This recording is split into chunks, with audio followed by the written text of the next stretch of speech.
The following was recorded in front of a live studio audience at the Studio 21 Podcast Cafe. This is the United Podcast Network. Welcome to Easy Money New England. Oh, can somebody help us here? We can, because we are real estate and mortgage professionals. Where you go? Just come in and browse. That's right. Come on in, listen up and learn. How long do you intend to browse? In a short period of time, our panel will teach you some tricks that might make your house buying easier. You didn't ask her how long she intends to browse. You might not be looking for a mortgage today, but we'll get you ready. You don't look like browsers. Are you looking? No, what do browsers look like? Yeah, maybe I'm half browse. On his father's side. This is Easy Money New England Let's show the lady we're browse. with your host, Brian Hey, DAmico. look at us, we're browse. One more word out of you and he gets it, all right? Come on. Welcome to another edition of our show, Easy Money New England, where every week we bring you money-making opportunities or money-saving tips, all in the area, all and around the industry of real estate. And today on our show, it's a very exciting show. I mean, I've been looking forward to this one for a while. Tyler Sheff, he's founder of CashflowGuys.com. He's a licensed real estate problem solver, educator, investor, and syndicator. Tyler has been involved in real estate for over 17 years and now maintains 100% focus on investing for cash flow and helping others do the same. As a master facilitator of Robert Kiyosaki's Cash Flow 101 game, Tyler hosts workshops to teach the busy people how to use what they have, to obtain what they need in order to build passive income and escape the rat race. Tyler and his team acquire, stabilize, and then provide clean, safe, affordable housing to those in need when it matters most. As the host of Cashflow Guys podcast, Tyler teaches the public how to avoid common pitfalls found in real estate investing and inspires others to take massive action towards their goals. So with that said, Tyler, welcome to the show.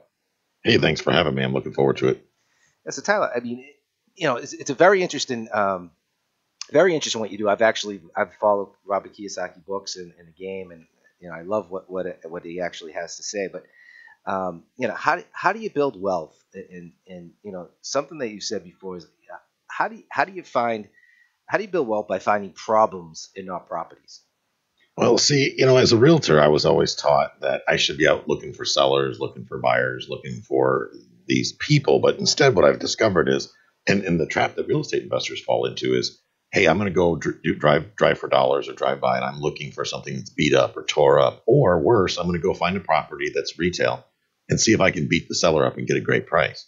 Well, here's the reality. If the seller has no compelling reason to give you a discount, they're just simply not going to. So if we focus on instead the problems, in other words, geez, my wife needs surgery, I need 20 grand to cover that. Well, now the house becomes a problem because that's something that stands in the way from facilitating that surgery, let's say.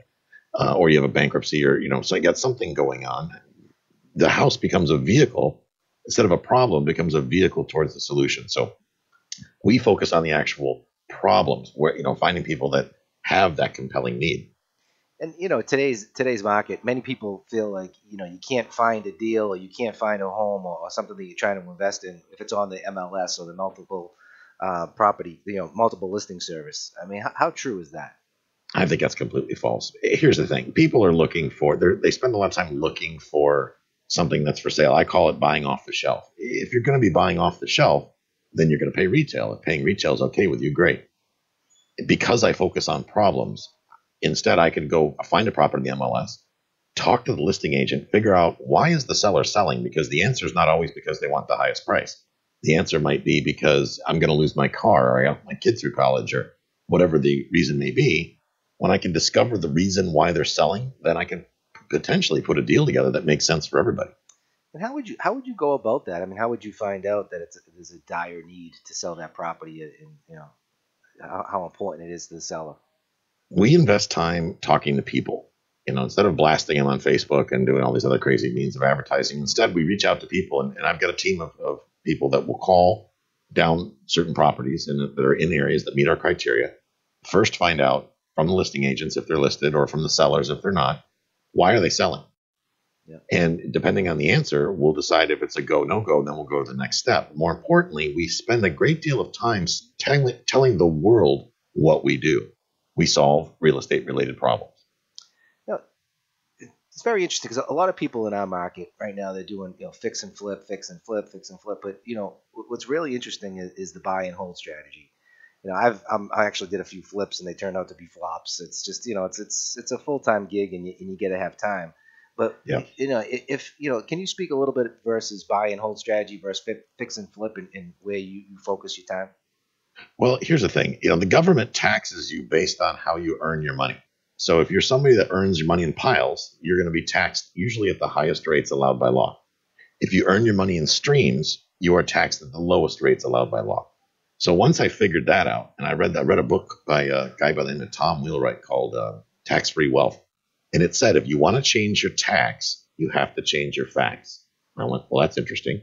At first I thought, does that mean I got to lie in my taxes? And then I realized that's not what he meant.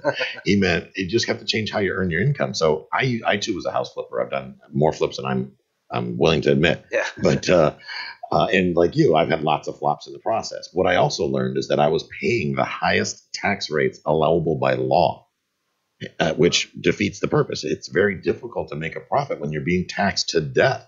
So for me, earning 100 or let's say $300 a month off a property every month for the rest of my life makes a lot more sense than earning 10 grand off it by flipping it now. Yeah, one time paying capital gains. So that's a great point. What are some of the pitfalls that investors overlook when they're investing their capital? What's the pieces that go into that? Well, the biggest thing that people overlook is not doing all the math, especially on a buy and hold. They think because the property rents for $1,200 a month that they're going to receive $1,200 a month, be able to cash $1,200 a month, and be able to spend $1,200 a month.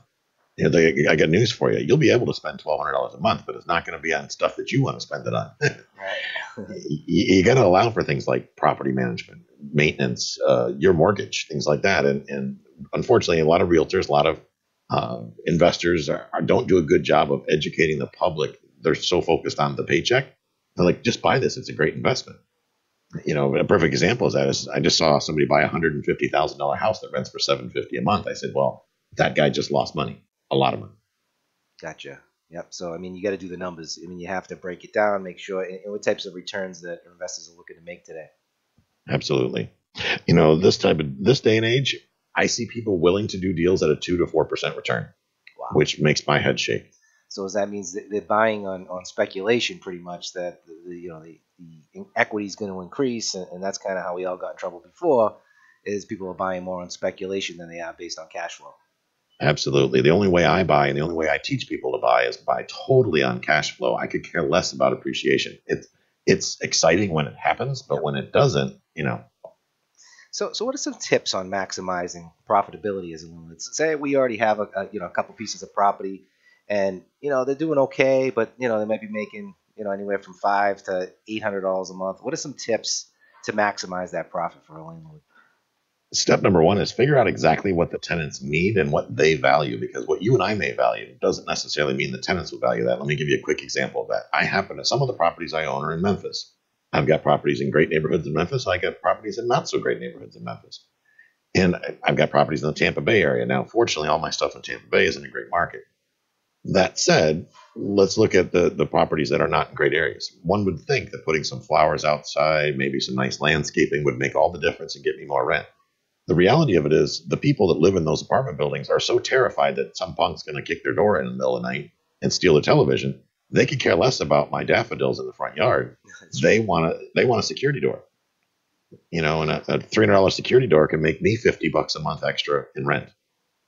I got you. So you got to you have to. It's really based on your neighborhood and what those tenants are looking. What's the value proposition really? That's correct. That's correct. So you said that money is the least important ingredient in real estate investing, which is to me very intriguing. How is money the least important? Well, it's only one component that's needed. In other words, if you had $1 million in a suitcase, there's lots of people that will let you help you spend it. But at the end of the day, if you don't know what you're doing, that pile will shrink real quickly. So having good opportunity, and more importantly, having the experience to effectively manage an asset or manage an investment, in my opinion, carries as much, if not more weight than the suitcase of money, because a suitcase of money can go up in flames. Let's be honest. Yep. If you don't know what to do with it, you've got a pretty good chance you're going to lose it. And can you speak a little bit more on that? Like, so say we find a property and it's, investment property for 3 families, 25% down. Are there other strategies to not have to come up with your own money for that down payment? Absolutely. You can, a lot of sellers, and people think that sellers don't want to hold the financing, which is not really the case. If you just ask them, number one, what are you going to do with the money, Mr. Seller? Oh, well, I'm going to go put it in the bank. Really? What's the bank pay? Oh, about 1%. Oh, that's interesting. So let me ask you, if I could do 400% better than the bank will do for you, is that something that might interest you? And usually the response is, tell me more. Mr. Seller, I know you're looking to sell your duplex for $100,000. What if I could give you 125? Would that work? And of course, what are they going to say to that? No. Right. No, that's very the reality of it is, for me, I'm more concerned about how much does it cost me to control it every month. In other words, what are my monthly expenses? I'm less impressed with what I tell my buddies at the gym. Hey, man, I got a great deal. I got this duplex for $79,000. How many deals did I pass over trying to impress my friends? Instead, I paid 110, let's say, but I got terms with the seller that make sense, like no interest or reduced interest or something like that. And by doing so, it doesn't matter as an investor. You're increasing your cash flow. I mean, that's the name of the game. It's not so much what you buy it for; it's what you're making each month. Absolutely, it's all about that monthly profit. That's a great way. I mean, so communication is very important, and you kind of go into saying that it's very difficult doing it yourself, and that team building is very important. It's critical. Yeah. Can you speak a little bit about how important it is to build a team around you? Well, here's a good example. I used to think I was the smartest guy in the room. I was so smart that I did my own taxes, you see, because paying a CPA to do it was just way too much aggravation, and why should I give them that money? That little mistake cost me a 6-figure bill from the IRS.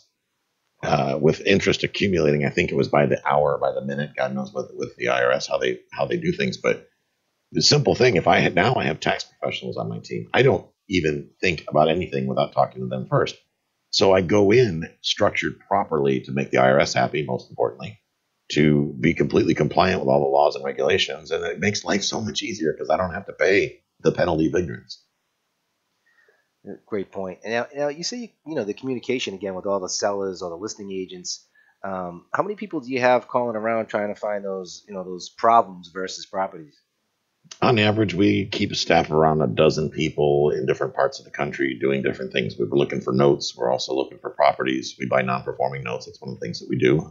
So total, we got about a dozen people that are in various states of different things, doing different things, looking for opportunity for us, and it's been quite successful. That number changes from time to time.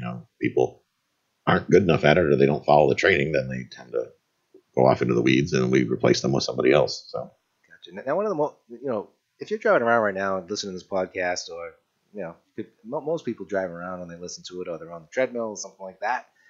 But what's really exciting to me is the concept of buying real estate in your IRA, your retirement account.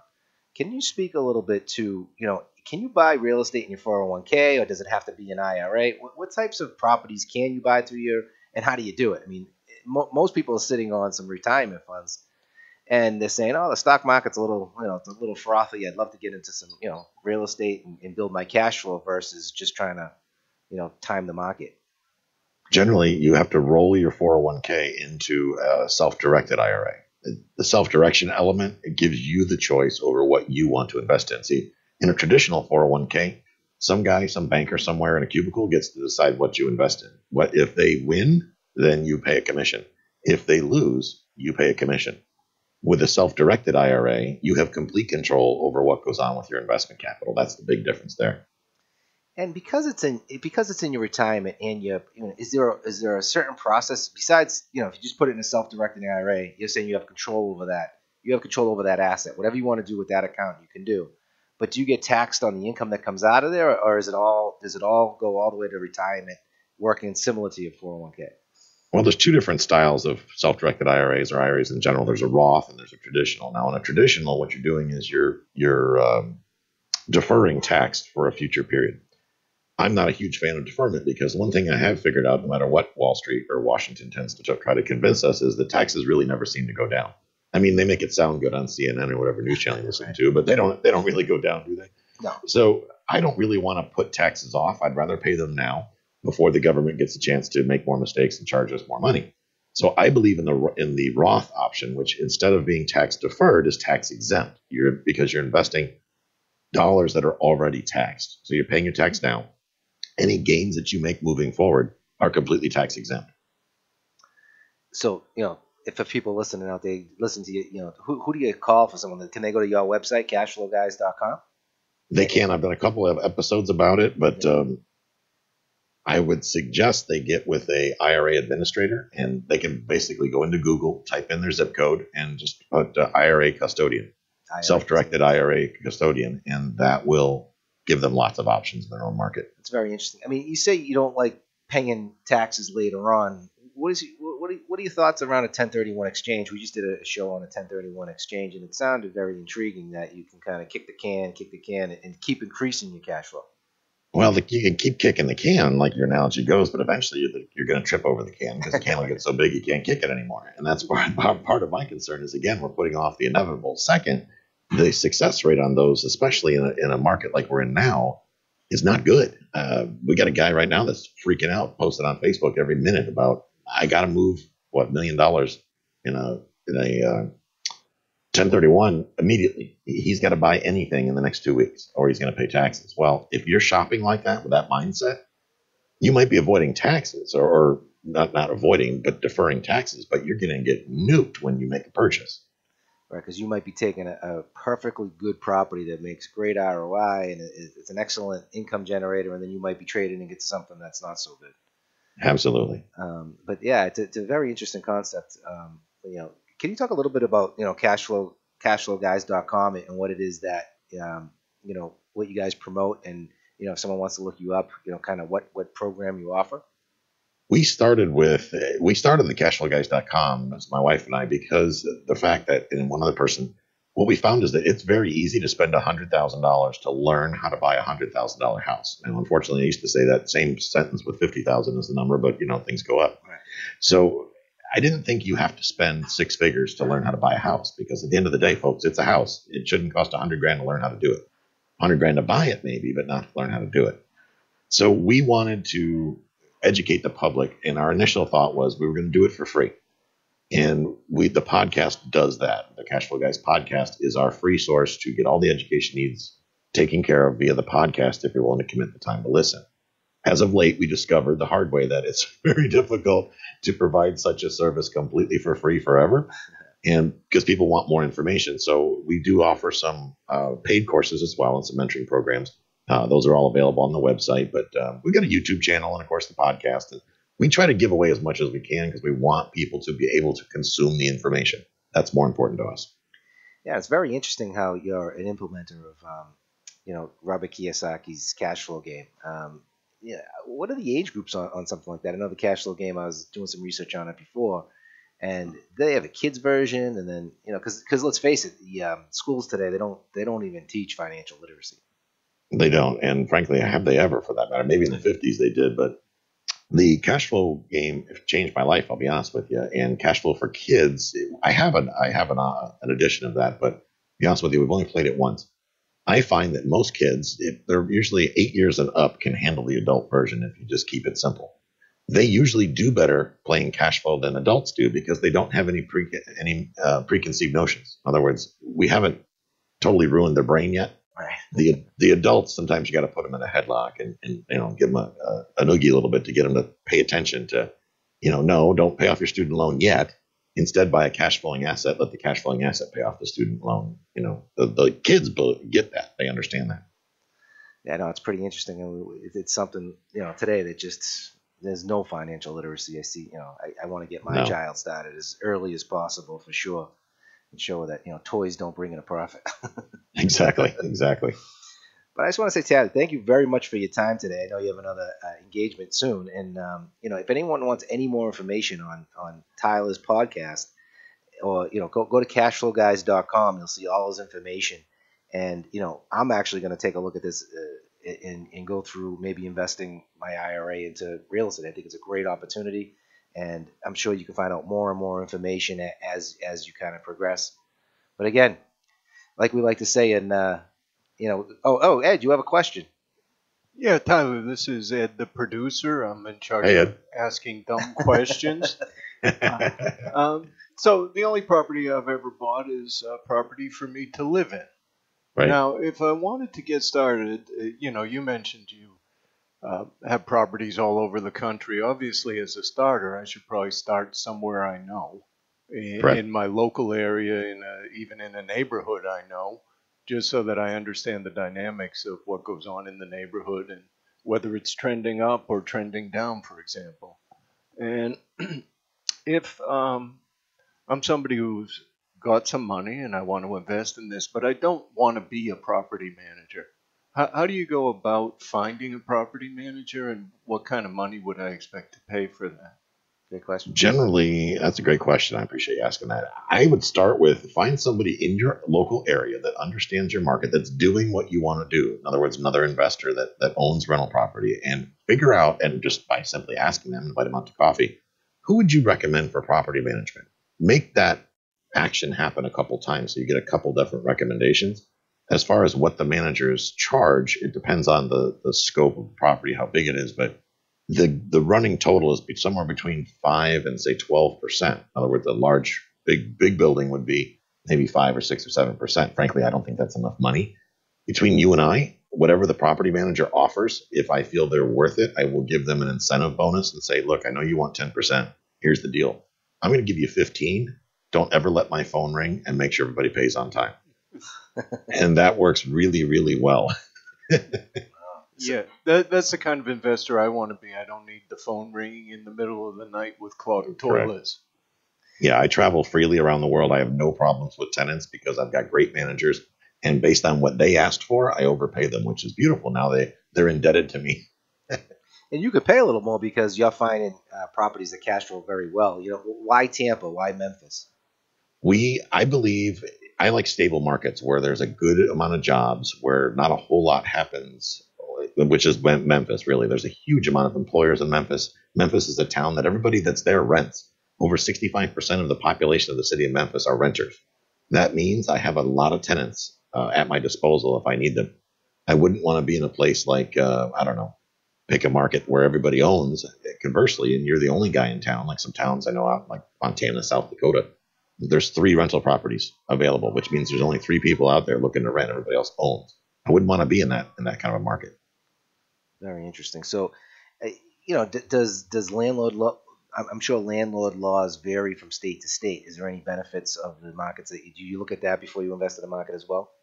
I do. I consider that deeply. Memphis and Tampa are both very landlord friendly. Not that I'm taking advantage of folks, but I don't want to rent to victims, so to speak, like in the city of Chicago. If it's snowing or cold outside, you cannot put somebody out even if they're not paying. That's a problem for me. Very interesting. Ed, anything else? No, I think he answered my question as a good starting place. Yeah, no, it's great. I mean, if anybody wants more information, definitely visit Tyler Sheff over at cashflowguys.com. And like we like to say every week, there's no such thing as easy money. If you know any ideas of how to make easy money, let us know. There With you go. that, Tyler, thank you very much, and thanks for the short notice to jump on our show. No problem. Thank you, gentlemen. Have a great day. Have a good one. All right, so are you going to jump in and invest then?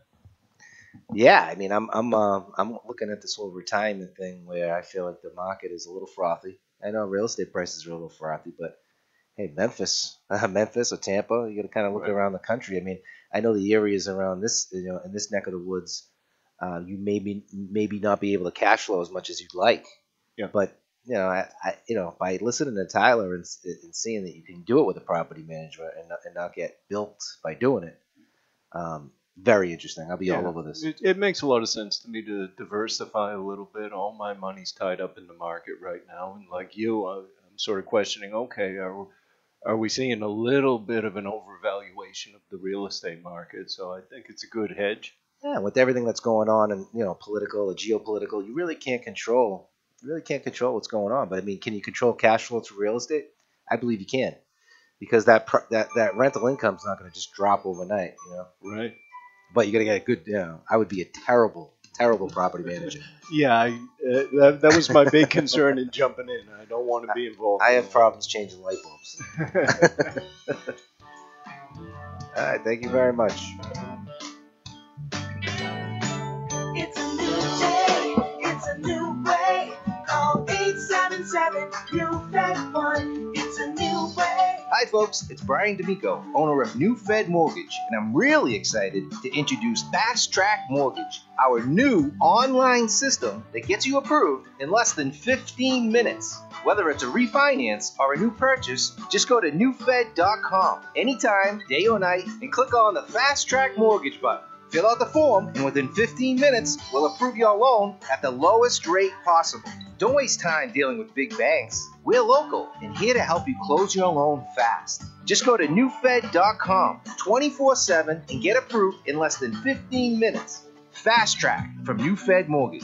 Now that's a new way to get the loan you need fast. 877-NEW-FED1. Subject to credit approval, Equal Housing Lender, NMLS number 1881. Call us to the website for details. 877-NEW-FED1. The views and opinions expressed by the hosts, guests, or callers of this program do not necessarily reflect the opinions of the Studio 21 Podcast Cafe, the United Podcast Network, its partners, or affiliates.